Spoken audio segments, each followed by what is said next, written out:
Okay, welcome everyone. We're very happy today to have our own Valentino Foit, NYU, who is going to tell us about Brownian loops and conformally invariant systems.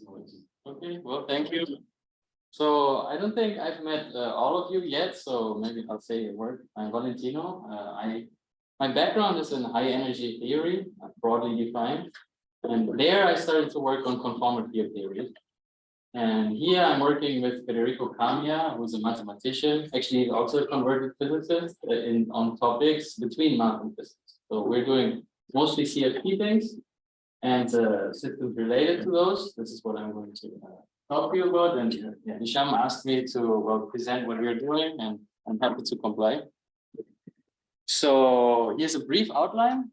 So I'm starting out with CFTs quite generally. I give you few examples. I like to give pictures and illustrative examples for that matter, instead of being formal and rigorous. Then I will talk mostly about the Brownian loop soup, which is one of these systems that we look at. I will define it. I will tell you some properties and some work that we did on that. If then we have some time, I will talk also about percolation. And that depends, how much time and energy we have left, and then I will give an overview. So throughout this thing, if you have a question, please feel free to ask. We can spend more or less time depending on what you're interested in. And also, I know typically people are not very familiar with two-dimensional conformal field theories. So I like to give a lot of examples. So if you're an expert in this might be very redundant, but if you've never heard about this, then hopefully you can take something away. So this is my strategy here. And so before we start, I just want to say that in nature, there are actually many conformally invariant systems, also some fractal systems, such as illustrated here. So many examples in nature can be found where we have so-called fractal things, from this snowflake to different broccolis. And we will see that this pattern of self-similarity of this emergence keeps going in different fields of math and physics. So we will see many systems that have these behaviors.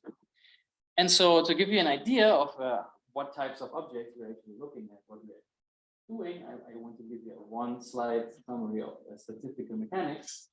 And that is, if you're given a system with certain degrees of freedom, then there's a configuration space, capital omega, and a Gibbs measure that measures the probability of finding a state in the system.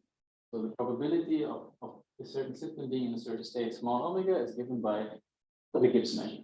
And so what is a system? Well, it could be a box of particles, n particles. The system could be specified by position and the momenta of each particle. This would be one state of the system. So if you move one of the particles around, this would be another state of it. And to find the probability to find the particles in a certain configuration is given by this measure. 1 over z here is the normalization constant, so that you get actual probability. Right? So it's a numerical constant in this case, also known as the partition function. The partition function is just the weighted sum over all different configurations of the system, where in here is the energy in a given state. So again, our particles, I give you a bunch of positions and a bunch of speeds. For momenta of the particle, you can compute the energy of that, and then that weighted average, that weighted sum, is the probability to find the system, the particles in the system in given state. So correlation functions are then ensemble averages, meaning in theory, you replicate the system infinitely many times. You ask a certain question, and then you take the ensemble average, meaning the average over all these infinitely many systems of a certain observer. So, for example, by the way, I would like to, I can write here, right? Okay, yeah. So, for example, if we wanted to compute the pressure of an ideal gas, we would now ask the following question. I want the pressure, which would be the pressure at a certain position in space. But you actually will see that, and if you did this computation seriously, you would see that it's independent of the position. And you will see that it's actually the ensemble average of the velocity squared, at least proportional up to some constant. And so according to the line that I gave you there, what we're really computing, if we compute the pressure of an ideal gas, is the sum over all configurations of the velocity squared of the particles at some position, weighted by that state, and beta is the inverse temperature. And the sum is over all possible velocities and positions of all particles in that system. If you did that thing properly, not as this cartoon, you would actually find that this would be the pressure of an ideal gas given by the ideal gas law. And so these are the types of questions we're going to ask. We're going to ask correlation functions. And to give you the first example, real example of the system we're going to look at is the Ising model. It's the simplest non-trivial model that has a second order phase transition. And we're going to talk about these types of systems from here on. So the Ising model has a configuration space, a lattice. In this case, it's a square lattice, where on each lattice side, there's a spin pointing either up or down. And I'm talking about classical spins, literal arrows. So the value can be +1 or -1 or 0 and 1. So those are the spins I'm talking about. And the interaction energy between these guys, if they're parallel, they're pointing, if they're pointing in the same direction, that's energetically favored. So the energy is minimized if they're pointing in the same direction. If they're anti-parallel, then well, they have to pay some price for that. Good. And the interaction between those spins is only nearest neighbor. So each spin only feels the spin around it. In the square lattice, there would be 4 other spins. And so the configuration space is just the configuration of every spin on every lattice side. And the total energy is the sum over all nearest neighbor pairs, whether they're pointing parallel or anti-parallel. It's the total energy of the system. So they don't move around like my ideal gas that I was just talking about. There's no kinetic energy, just nearest neighbor interactions. And so if you now go into the continuum and run this experiment, or you simulate that exact system, you will find that the system can be in one of 3 phases. So beta is inverse temperature. So if beta is small or the temperature is high, you're being in the disorder phase. Disorder means thermal fluctuations dominate. In other words, interaction energy between the spins can be negligible, and thermal fluctuations dominate the picture. So this is the left-hand side. Then the other extreme is large beta, meaning small temperature. It's the thermal fluctuations barely have any influence on the system, and the interaction energy is dominating, meaning they all want to be aligned. They all want to point either up or either down. And other than a few thermal fluctuations here and there, we see that they're all in the collective behavior or in the ordered phase. But then as you tune the temperature, right in between those 2 regimes, you will go into the critical point. And this critical point marks the second order phase transition. So that phase, that's the funny one. This is the one we're interested in. It's both ordered and disordered at the same time. Meaning you will find fluctuations on every length scale of every size. So you will find patches in the critical phase of arbitrary large size. So it's infinitely ordered, but also of arbitrary small size. So it's also like disordered at the same time. So this is the funny fractal behavior that we're talking about. This is what makes these systems so interesting, that they're right on the edge of one phase and the other one, right? That's why we call it the phase transition. And so from here on, we will only talk about systems at the critical point. And those systems typically, if they have a second order phase transition, show conformal invariance. And so what that is, we're going to discuss now. And if there are questions, again, I'm happy to address anytime. So what are conformal transformations? A brief introduction. So conformal field theories are quantum field theories that are invariant under angle-preserving transformations. So if x goes to x prime, as mentioned here, all transformations that leave the angles intact, meaning the metric transforms that shown here, those are conformal transformations. And conformal transformations form the conformal group. So if we're in dimensions 3 or larger, it's given by this orthogonal group, and the number of generators is given here. Point being is that it's a finite number of generators. Okay, so we can actually classify them into so-called translations, relations, rotations, and so-called special conformal transformations. Special conformal means it's a translation, an inversion, and another translation. So think of inversions, right? So points far away become close, points close to you become far. These are the so-called special conformal transformations. And okay, the other ones are you're probably familiar with. Now, we are interested in two-dimensional systems for a simple reason that in two-dimensional Euclidean field theory, conformal transformations are given by the Cauchy-Riemann equation. And as you very well know from your first 2 years of mathematics education, those describe holomorphic or also known as locally analytic functions. In other words, every holomorphic function describes a conformal transformation into that. And well, it's very easy to come up with infinitely many of these transformations, with infinitely many of these functions. So we also know that conformal group has actually infinitely many generators.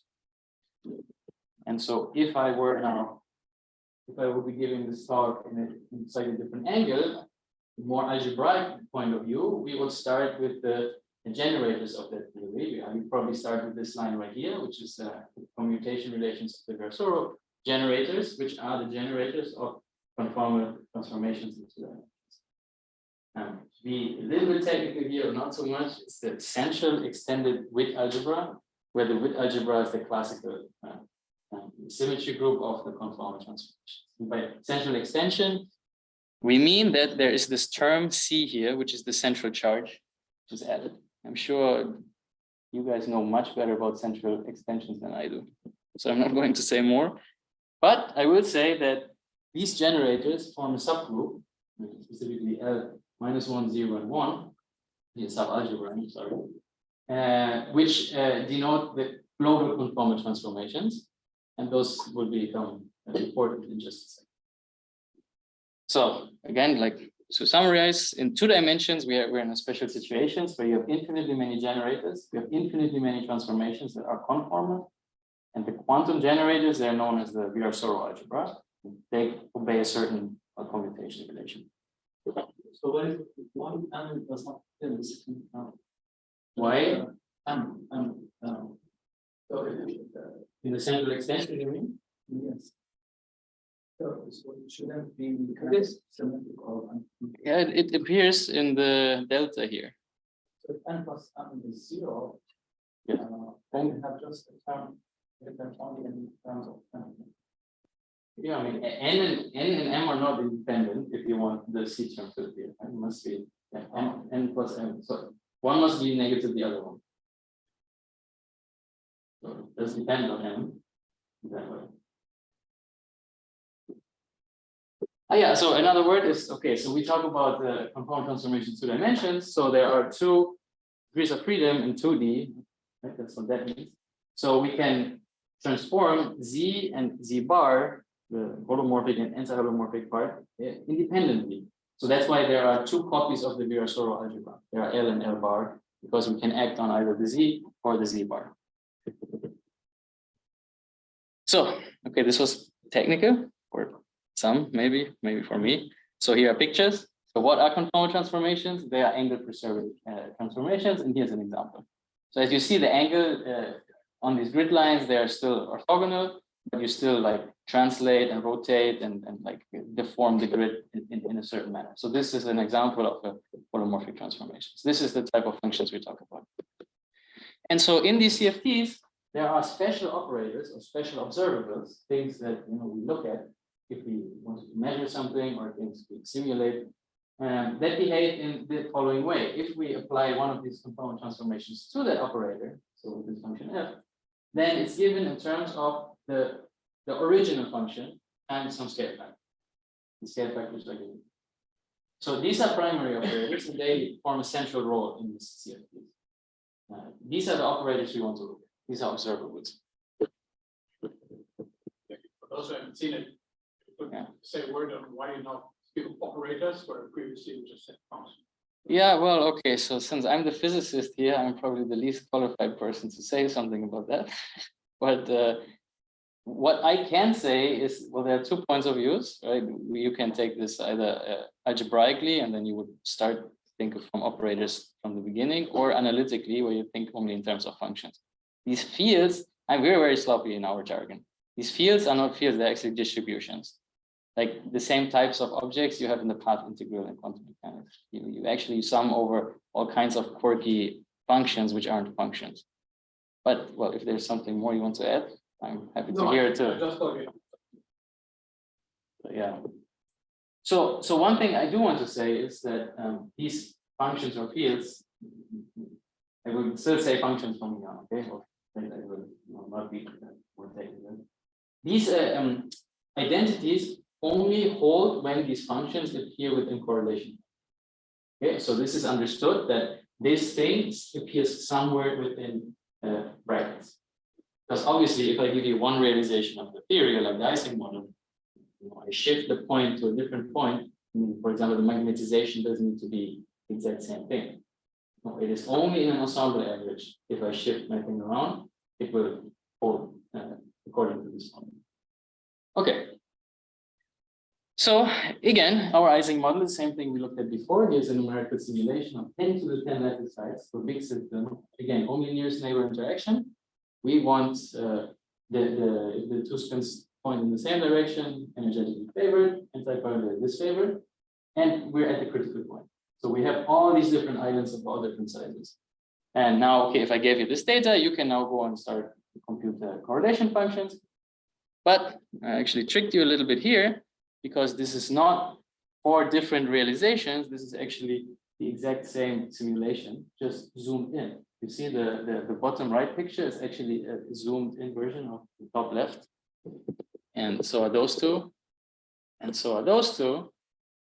So what I've really done here is I've taken one simulation, I zoomed in 4 times, and it is indistinguishable that those were not actually 4 different simulations. This is what fractal. This is exactly the scale invariance that we described on the slide earlier.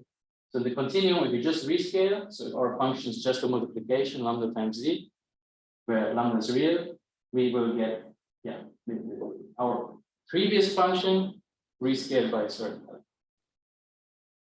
So it doesn't matter like how good your resolution of the experiment is that you look at. And I'll zoom in, you will not gain anything. So, sorry, can I ask? Yes. To what extent is this applicable? If you do it 1 time, 2 times, 3 times, are you getting different pictures? Yes, yes. Similar pattern? Exactly. So you're talking about if you simulate this? Yes. So yeah, so in one run, so you typically people do Monte Carlo, actually get these pictures. So this is one realization, and as you do Monte Carlo, you have a probability of flipping a certain spin and so on. And so this is one realization. If you run it again, you would see a different picture for sure. But similar behavior. Exactly, the behavior will be, yes, very much like this. It will look also this fractal, but you will get completely different fractal. And then as we compute correlation functions, theoretically, you do the ensemble average. You take infinitely many computers running this infinitely many amounts of times, and you ask in each of them what's the magnetization. This will be the average. Exactly. Okay, again, this was just an illustration. So we want in CFTs to look at correlation. So functions of this type. Now, yes, please. So what do you do? Can you say it again? What do you do now? Delta. Oh, good question. Yes. So delta is the scaling dimension or conformal dimension of the given operator. So each operator, I just call it phi, has one scaling dimension, and that delta determines exactly how it scales under conformal transformation. Good question. So it is dependent on, so you could, for example, write delta sub phi, right? Every phi, every operator has a different delta. Can you comment how are these determined? The delta. Why does one operator control one way? Yeah, so this will be part of our work. We will have to identify the spectrum, meaning all operators in the theory, and derive these numbers in a certain sense. So a given CFT will have a certain spectrum, is a set of operators with a certain number of, certain dimensions each. So this is kind of the work you have to do. Yeah, it's not a priori clear. exactly. This is some assumptions. This would be an assumption for that is satisfying. Yeah, it's Based on the observation for this stack that has size 10 to 10 times. no, this is actually much deeper. So you can show generally, once you have the theory with conformal invariance, there will be these fields. In other words, these are sort of in what's it called? In representation theory, these are the representation of your Soro algebra can be given in terms of primary operators and their descendants. So this is not an assumption, this is not a result from the simulation, but this can be understood really mathematically, theoretically. Yes, and we will see a little bit more about like these objects. So okay, maybe it will become more clear. So, okay, I told you that there are three global conformal transformations, L minus 1, 0, and 1, and each of them can be used to fix one point in the correlation. So in other words, you can always fix 3 out of n points in an n-point correlation function, and you're left with for n minus 3. So that means that the 1, 2, and 3-point functions are not functions of anything. They're determined by conformal invariance automatically. So in every CFT, you know automatically the 1, 2, and 3-point functions, at least up to numerical constants, which are important, which are data of the CFT, but you know the functional dependence. And it turns out the 1-point function is always 0. The 2-point function is always a power law. The 3-point functions is another power law. So any primary operator in an ensemble average vanishes every 2-point function of Z1 by Z2 is of this form. I'm assuming no spin for the experts here. And 3-point functions, they have something, again, something similar. It's just more terms in it. So those are known. So in other words, the 4-point functions is the first non-trivial one, the first interesting. This is the one we're actually after. You want to solve a 2D CFT, you're after the 4-point. That contains non-trivial information. And it turns out the 4-point function can obviously be written in this particular form, where g of x is really the interesting part, and then the product of differences of points. X here is the cross ratio, it's again, it's so the 4-point function always depends on a term that is only dependent on x, which is the cross ratio, and then these things are always the same. So they are, kind of boring because they're always there. So you're only after this g of x. So, for example, back in the day, people defined the Ising model, they saw conformal invariance in there, so they wanted to compute this, and this was one of the first CFTs to ever be discovered, without people even knowing that CFTs are attaining conformal invariances. But that's what they computed the 4-point function of the Ising model, actually on Sangha. Well, these are numerical constants that depend on the scaling dimensions, and so I would like numbers like 2 and 3. So we are taking also the conjugates, so they are not few. Yeah, so that's right. In 2 dimensions, you have z and z bar, or x and y. And so, yes, you need to keep track of the holomorphic, the z, and the anti-holomorphic part. Okay, so to compare with the known correlations, Yeah. they are all decaying in the distance between the z.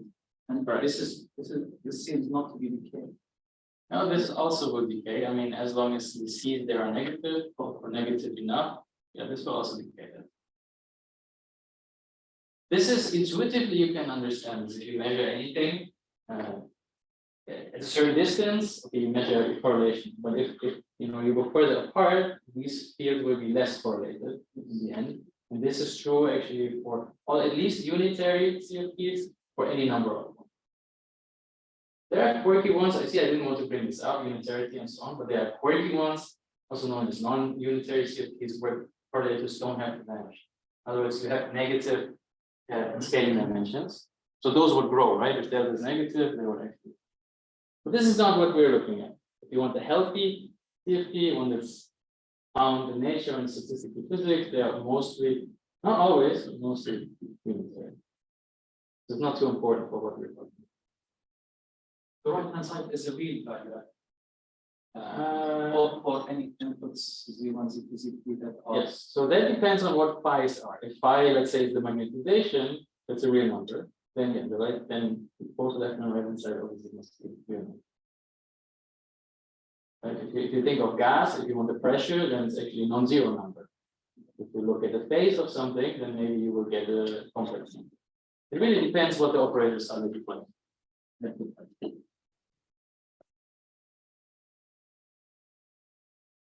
Okay, and this, by the way, this is what you do in statistical physics anyway, right? It's just I'm writing it in a certain non-familiar way. Yes, please. So again, the right hand side is almost independent of the. No, so the information of these phi's are now in there. It's in the G, and so it's very non. Yes. So if you change the phi 1, 2, 3, 4, you will change the right. There's a certain combination of phi's on the left hand side that will make it go to 0. So yeah, it's very much dependent. Very much. And of course, it's both in G and the CIJs that you asked about. Both depend on all the phi's. Okay, so why are we interested in these systems? Again, just in case you have never heard these of these before. So they're completely natural in phase transitions, because those describe phase transition of different order, 1 and 2. So CFTs describe those in statistical physics. Also automatically appear in condensed matter physics, especially in lower dimensional systems, like some layers, some graphene type of thing, 2-dimensional system. In string theory, because the worldsheet description of the string is also CFT, so completely naturally in string, you cannot do any string theory without CFTs. Completely naturally appear, and then in holography, the best application we have so far, ADS-CFT. Well, CFTs make half of that duality, so even there. And well, stochastic systems more generally, as we will see right now. Okay, so let's cook a Brownian loop soup. This is the theory we're interested in. I will give you now one example, one specific example of one of these statistical systems that mathematicians were interested in back in the day. They defined everything rigorously, and then we extended it forward. And so I will tell you now what was. So in the Brownian loop soup, you start with a random walk in the plane that starts and ends at the same point. Okay, so maybe a picture of that. So you start at a certain point and you will perform a random walk in the plane. You do whatever you want to do. The only constraint is that you start and end at the same point. So in other words, 2 Brownian bridges will make a random walk. Those words don't mean anything to you. Now we will define the inside and the outside of this thing. So all the points that are separated from infinity by the Brownian loop is inside, and everything else is outside. So with that, now we end up with something that only has an outer boundary. It's hard to replicate, but something like this, yeah? So we're not interested in the actual path of these random walks, but we're only interested in the outer boundary. And the Wiener process or the random walk is a fractal thing itself, in case you have ever studied something like this. And so we have the fractal objects here. Meaning, you can imagine if you zoom in now on the boundary, you will see another coastline appear, another boundary appear with just as many features and just as many, spins and turns as the original. And this will go on forever if you zoomed in forever. So we will then define the layering number, which counts how many of these loops cover a given point. So in this example right here, Z1 is in the interior of my Brownian loop. So the layering number will count 1. And Z2 is outside, so we'll count 0. So this is an observable. I give you a bunch of Brownian loops, and then I can ask you, well, how many loops cover point the origin or any other given? This is our observable. And so this is the real definition here. Before was just a cartoon. So the Brownian loop soup in the domain D with intensity lambda is a Poisson point process of unrooted loops with a unique measure lambda mu loop. Okay, so what does that mean? Poisson point process just means you have an ideal gas of random loops. So the loops don't talk to each other and they're independent of each other. This is what this means. Of unrooted loops means since I have to start somewhere to generate my loop, I could have also started somewhere else. We all put them in the, we say there. So if we start here and we perform a loop, or we start somewhere else and do the same off the perimeter, we say they're the same. So we forget the root, we forget the starting point. That's what that means. And with unique measure, mu loop, we will talk about this.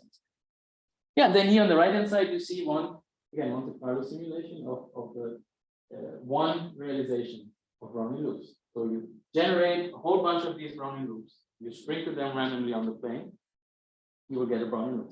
That's literally what that is. Yes. Is this on R2 or is it some It's on the plane, yes. on full R2? So Yes. this is a full loop space of R2? We can measure on it? Yes. Correct. Yes. Okay. So in other words, I mean, the question we're going to ask is, what's the probability of having a certain configuration of loops? Which is a pedestrian way, my way of saying what you just asked. Does it? Can we get it over R2? Yes. Complication. Numerically or Yes, mathematically? this is Monte Carlo, right? So. No, that picture is Monte Carlo. Everything we're doing is not computation. Yeah. Analytic and So this is finite with the output. and see, with these things, mostly nothing is finite. We need to make sense of things. Like in field theory, almost nothing is finite always. Coming back to your question, these fields are not really fields. Like my observation number, my layering number n here, right? This is the n of z for any given real configuration of Brownian loops will be infinite. There will always be infinitely many loops covering them, because this is fractal. As you zoom in, then you will always find infinitely more many loops at whatever length scale. But you can make sense of these infinities. That's kind of the bottom line. Yes. You have intersecting loops. Yes, so two loops correctly can, since they're gas and they're independent, they can do something like this. Yep, that's perfectly fine and allowed. Then your n would be the sum. Good, yes, would be the sum, exactly. Yes. So here, if we had a point here, n would be 2. Here, n would be 1. Right. Yes. This is exactly how we construct these observables. This is what we're counting. That's a good question. Oh, yeah, and this has been defined for the first time by Lola and Werner. So those are mathematicians. And they didn't present it the way I did. They like wrote down measures and properties and so on and so on. So two important properties of the BLS is the restriction property, which means the following: if we if we cut out the subdomain d prime from our original domain and we throw away all the loops that are not completely contained in our new subdomain d prime, we again end up with the Brownian loops. Again, it's the fractal, right? You throw away infinitely many loops, but you end up with something that has the exact same statistics as the thing you started with in the new domain. And then we can also take a domain D and transform conformal transformations on the domain and the loops inside, and we will again end up with another Brownian loops. So that slide here is enough to define the Brownian loop. So this is how mathematicians think about it. Or in other words, Lola and Werner thinks about it. Okay, some properties. Here too, we can define a partition function. It's given in terms of new loop. So the second line, let me comment in just a second. So the partition function can be written as a sum over n loop sectors. So you have first the number 1, which is the vacuum, nothing is going on. And then you have n equals 1, which is the one loop sector. So you have all configurations where you have one single loop doing something. Then you have all 2 loop configurations, and then like you ask, they can overlap, can be identical, they can be far apart, they can do whatever they want. Up to any order n, I mean infinite in the end. And then the loop measure, yeah, this is a measure that maps actual loops in the plane to some number. And it's given in terms of VR, which is the Brownian bridge measure, which is actually well understood in these types of contexts. You can use the Brownian bridge measure to define the Brownian loop measure on random loops. So mu loop is a measure on the loop space. Yes. So you may, yeah. And it's, if you're saying, I guess, if we weren't talking about loops, but we allowed ourselves arbitrary endpoints, and it would just be the Yeah, exactly. And right, so the T in there, for example, is the duration of the loop. So with the Wiener process, takes some time to go around. Yeah, we will sum over all lengths according to 1 over t squared. And dA of z just means that you sum over all starting points. Yes. Sorry. So like, so this kind of construction is like, you need to do that 2 dimensions, and particularly like the fact that solely after 2D in union functions come back to the origin. Is that fact important? So we only consider random walks that do come back. So they are obviously, if you just let a particle run like, on its own, it will never come back to itself. But we only consider loops that will come back to itself. And uniqueness, yes, this is unique up to a multiplicative constant. This is what Roland and Werner showed originally. And for like doing experiments on probably you said on experiment, the fact that if you can use random this random walk, like it could most likely be a loop, right? Well, it depends on how you start. If you force it to be a loop, if you construct a Brownian bridge in the beginning, then they always make sure they come back. But see, what you're asking is you let it like particle run around randomly. There's a 0 probability of it coming back. And yet it will happen infinitely many amount of times, right? So you're comparing 2 infinities. And so if you throw away the bigger infinity, well, you still have infinitely many paths that start and end at the same point. And again, we're doing nothing numerically, right? It's just the pictures to like give you an illustration that are numerics. This is It's recurrent. And so there is probability 1 that comes back if it's 2. But in R3, if it's 0. well, then it comes back arbitrarily close to any point. It will never exactly come back. So yeah, so you're right. Sure, if you wait, in other words, you're saying if you wait long enough, you will come arbitrarily close to the origin. Yeah, yes, that's correct. Okay, so the central charge of this model is given in terms of this intensity 2 lambda, which is the central extension parameter that I mentioned before.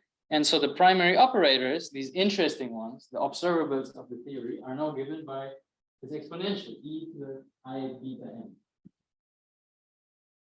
It looks a bit weird, but those are the ones that transform nicely. This can be shown rigorously. That's invariant. Measure? Invariant? Yes, yes. The measure is invariant, the partition function is invariant, and correlation functions made up out of these primaries, they transform exactly the way I showed you in the beginning. With the delta, this. Right? Someone asked about the delta. This is now the delta for these, we call them vertex operators, and we actually call beta charges, because if you've done any string theory, you will see that this looks like the momentum operators. I am very, very familiar if you're familiar with these things. If not, it's okay. Okay, so well, let's do an example. The 2-point function of these guys, again, ICFT general principle given in terms of this. It's always this. But then I can also play around with my Brownian loop soup. Brownian process, so I know the statistics of all the loops, I know the measure, so I actually can compute what this 2-point function is in terms of so-called weights. So these weights are alpha. These are these probabilities of loops doing a certain thing. They're not strictly probabilities, they're weights. They are unnormalized probabilities. So they go from 0 to infinity. Because again, this is a battle of infinities here, right? You ask to have anything to happen has probability 0, and still it happens infinitely many loops will satisfy this property. That's why we talk about weights. Exactly. So now, given that these 2 lines are equivalent, this is an easy homework exercise to compute what is the measure of these loops, covering one point and not covering another point. You would easily see it's the log of the distance. So covering means enclosing. That's exactly. So in this case here, Z1 is inside the loop, n equals 1, and Z2 is outside, so n equals 0. And the 2-point function of my 2 primary operators is given in terms of the weight of covering one, not covering the other one. Right? So in other words, if we come not from the CFT point of view, I could have asked you, well, try to figure out what is the measure, what's the probability of random loops doing this thing. You would have to employ all kinds of different techniques, but maybe you can do it, right? But here now we did something else. We started from the CFT. We know what the 2-point function is, and then we derive this way. Now the 2-point function is so simple, it actually goes both ways. Okay, so this mathematicians figured out before us. They knew what this was, and correctly it predicts the CFT value. But now maybe you can smell what we're doing here. We will now use CFT techniques, compute objects that the mathematicians by themselves couldn't figure out. Yes. Maybe I'm confused. How do you do this as a field theory on the plane? Yes. The 2-dimensional. No, I mean in the sense that Quantum field theory. You have space-time or something, Yeah. two-dimensional, whatever it is, and fields living in that. Yes. What are the fields here? Yeah. So okay. Maybe the easiest way to think about it is think about 1-dimensional space, 1-dimensional time. Right. So like 1 + 1, and now you do a Wick rotation. So now you end up with, you go from a metric 1 - 1 to 1 1. And now time is just the y coordinate of your field, and space is the x coordinate of your field. This is technically what we're doing. So we're doing a Wick rotation of 1 + 1-dimensional QFT to obtain an Euclidean field theory. That is satisfactory. But I think maybe what he was wondering, you just think of it as a statistical model, and it's just some observable or some projected to be very good. But my question is basically, what does it have to do with CFT that is there? You know what I mean? You have a two-dimensional manifold, and you find some field in it, and such that there's something right. To me, the configuration as it is now doesn't look like it. Okay, you have some target. Then, you see what I mean? I can only say that this is a well-defined CFT. This does have, all the nice properties it needs to have, and we can do a CFT stuff on it. But that's the best thing I can say. But what's the statement here that these experiments are not same form? What is the BLS? Yeah. What question seems to be? No, go ahead. So I'm saying like these two lines, they're equivalent. They're equal. Visually. We know the first line, general from CFT principle. So they don't look equal, but you're saying they turn out to be. Yeah, I mean you can solve for alpha, right? That's it. That's all you need to do. You set them equal and you solve for alpha, and then you get an expression for alpha.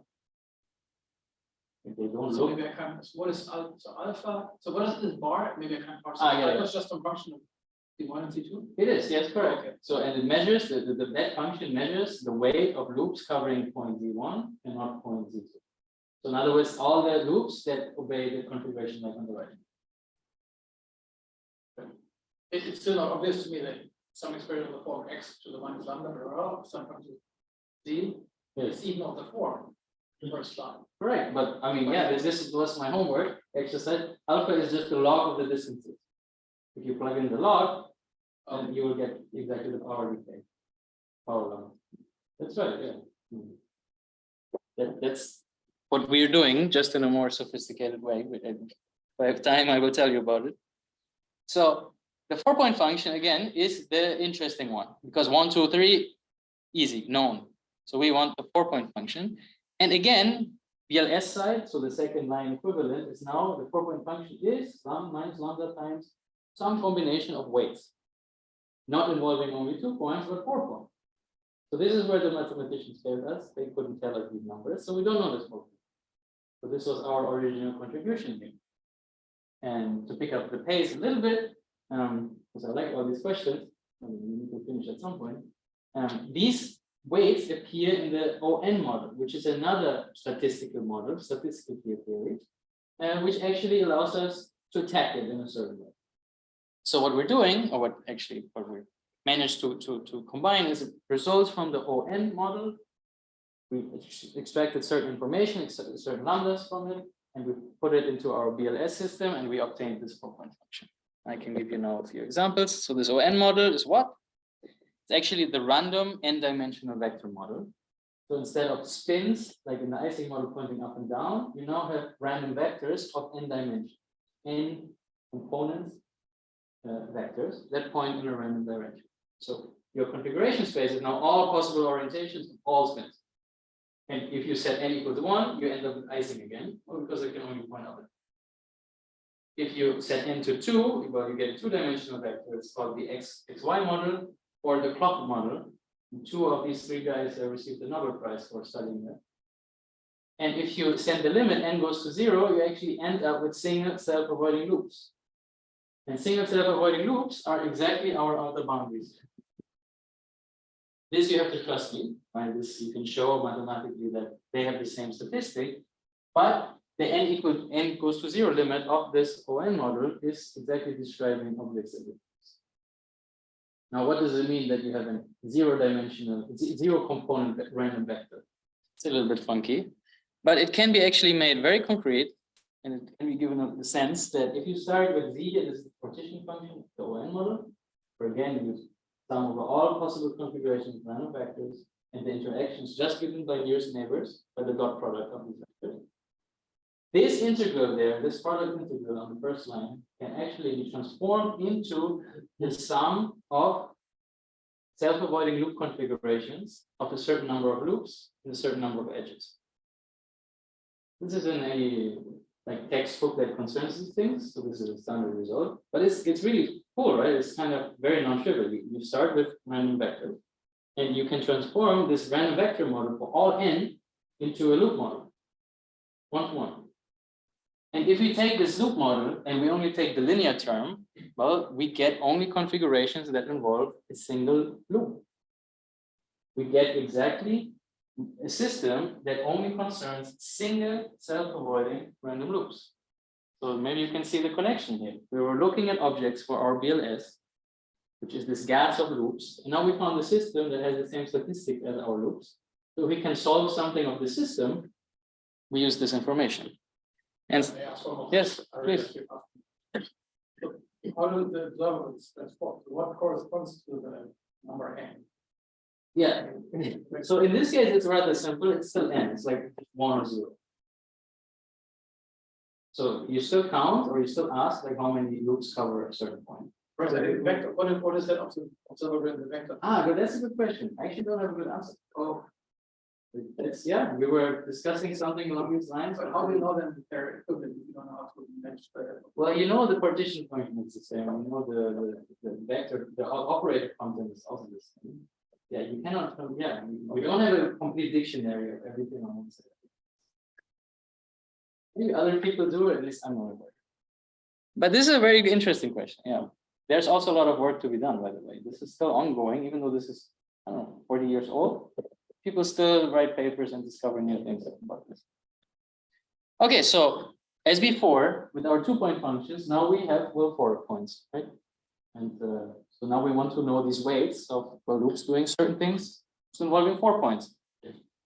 And so someone else did this for us. This is Cardi and Gamsa here. Okay, they computed exactly these amplitudes without thinking about the BLS.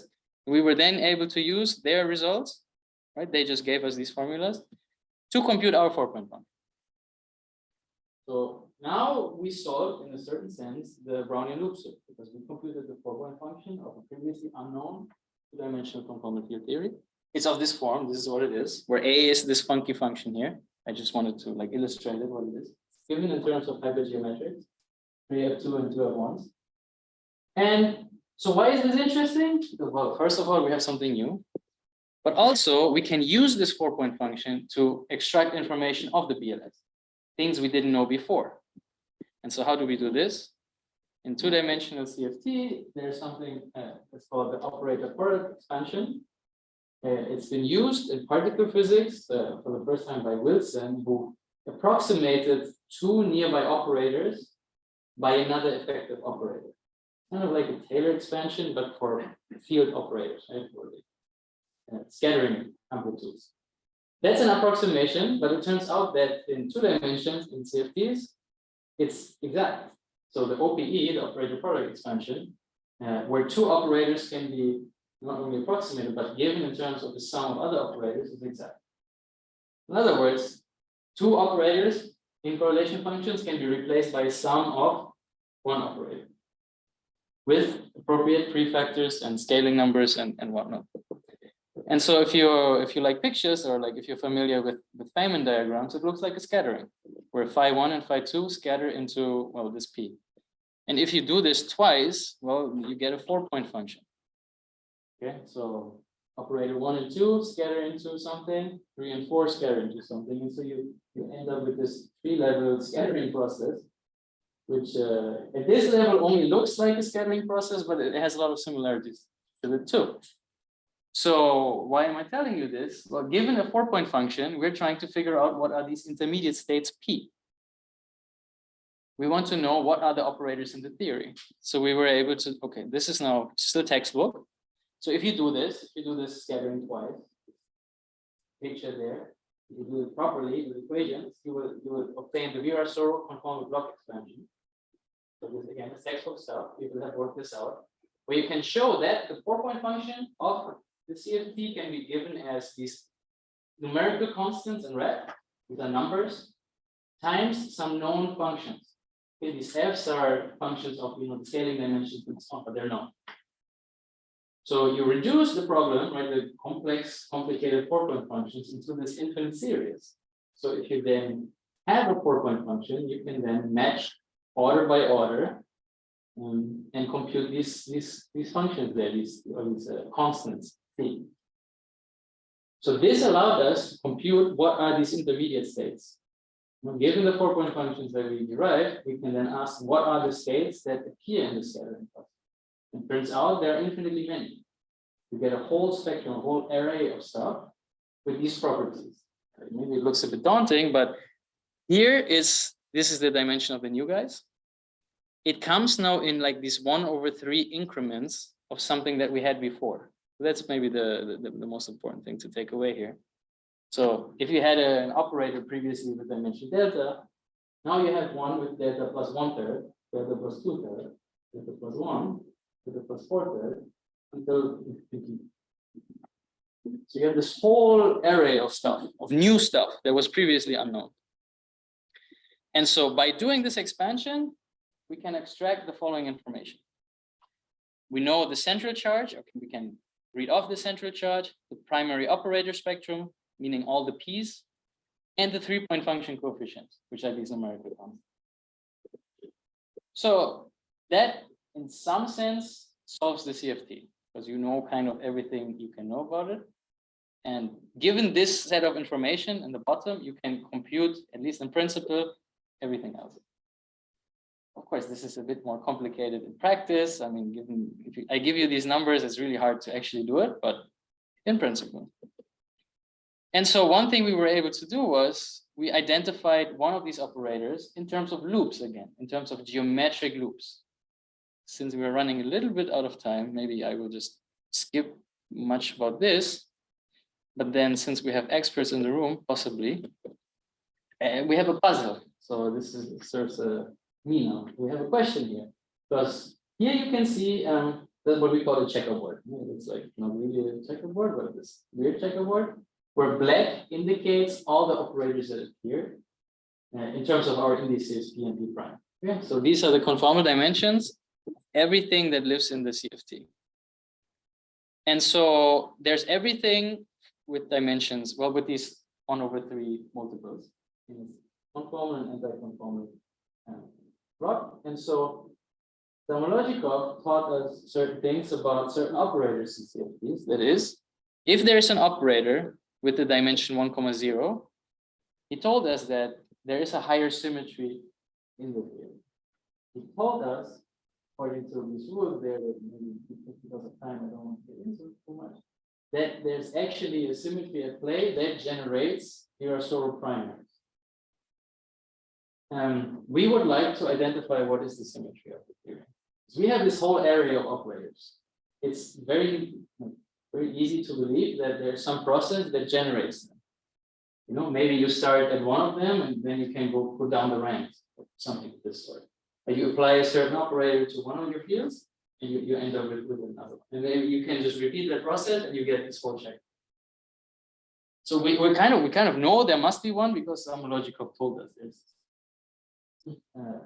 Now, what do we do with this? Not sure. Down there, I showed 2 of the OPEs that these fields need to obey. If this was true, it doesn't really work out, but this is the open question. This is really what we don't understand. We solved the CFT, but we're not really sure. But we were kind of convinced that we can say more. We don't know what. So if you have ideas, please let us know. And so, okay, now we're coming towards the end. So we know the BLS cannot be unitary, meaning cannot have these nice properties of decaying two-point functions everywhere, at least for C smaller than 1, central charge smaller than 1, because we know only the minimal models have are unitary for C smaller than 1. And this is clearly not a minimal model. So that's that. However, we expect it to be unitary for lambda equals 1/2 because it has the same partition function as the free boson. So there's some sort of convergence or some coincidence going on here. Yeah, like in the beginning, I told you already, the BLS can also be studied for domains with boundary. We did some stuff on that, but it's too much. And then, right, this question I asked before, what is the full symmetry algebra and what's the operator spectrum? The whole thing. Like, should be Kac-Moody? We don't know. So again, that's an actual question. If you know, or if you... Which Kac-Moody? So you have one generator, J? So J would be able to generate, I mean, all these other guys. So But J doesn't carry index. yeah, we don't know if it's a multiplet or not. So it doesn't really fit into this the way it's supposed to.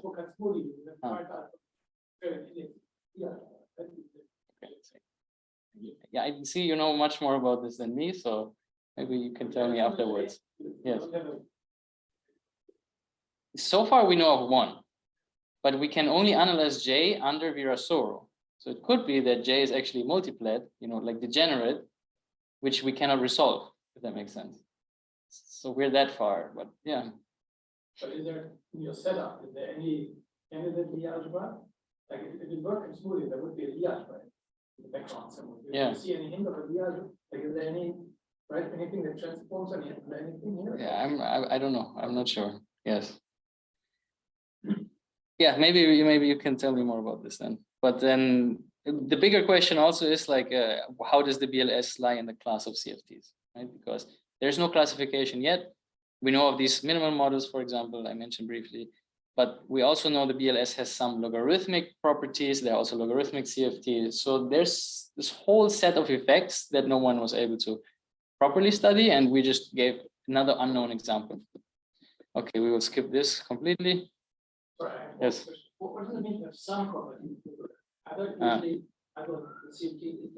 Yeah, no, I'm not exact here. I was too fast. It is a logarithmic field theory. We have a correlation function that has logs in it, and so because we see that, we know now all the things that for all log CFTs apply must apply here too. So we have logarithmic partners for the identity, for the energy source tensor, and so on.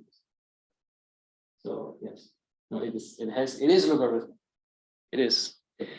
But for example, we cannot identify, again, the logarithmic partners to these guys that must exist, right? So I told you, we know some stuff in terms of loops, we know nothing in terms of loops for the logarithmic.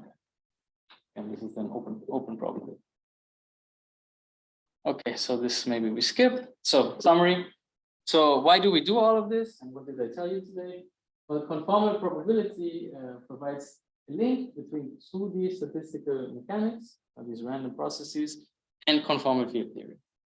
So it links the mathematical side with, you know, if you want, the physicist side. So it gives you a rigorous approach to CFTs. Because these loop models, for example, they are rigorously defined. They are from and by mathematicians.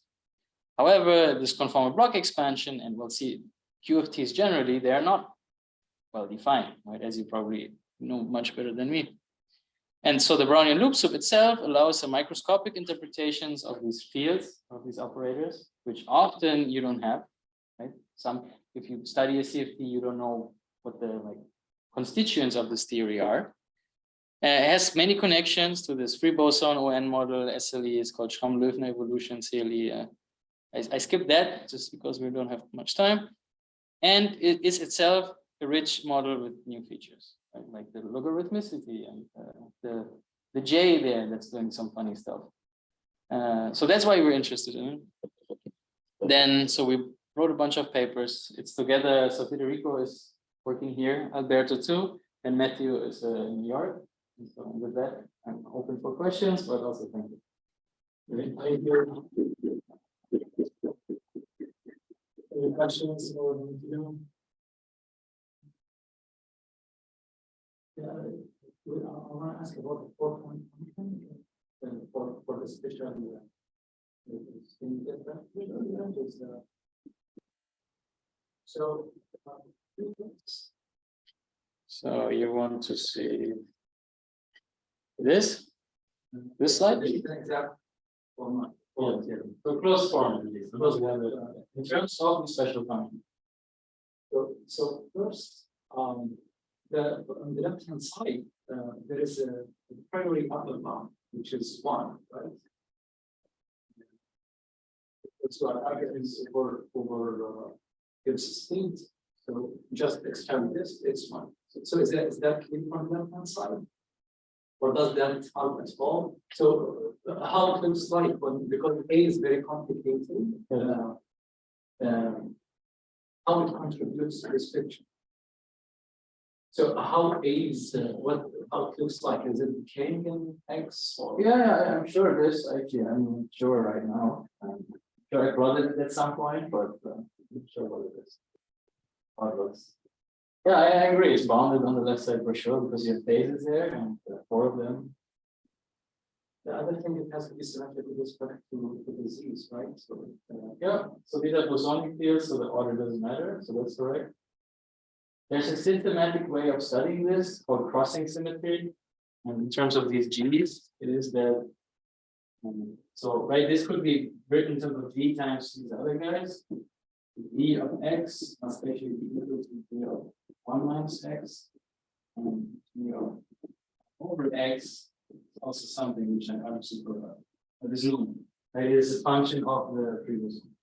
and in this case, then Cij is definite, all of them are negative, right?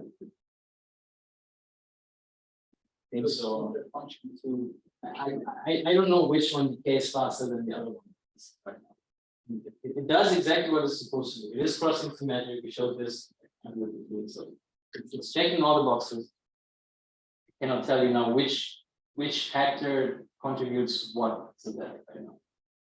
one last question is why we are choosing it for IB and why we are not okay. What's important about what's special about it? What e to the I b to n? Yes. This transforms like this primary operator. These are the interesting or important constituents of the CFT. They allow us to study this. The correlation functions involving this guy transform the way primary operators function.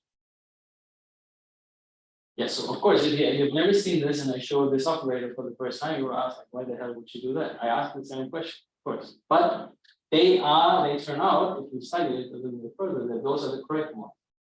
Those are the ones that are the right things to ask. So you can also ask them, well, why do we not compute n of z1 and n of z2 or something like this, right? Well, you can, why not? You will get an answer, but it's not the healthy form of the CFT. You will not get functions that transform under conformal transformations, right? Definitely get it. For example, just by taking a derivative and then sending beta to 0. You will get n down. So you can.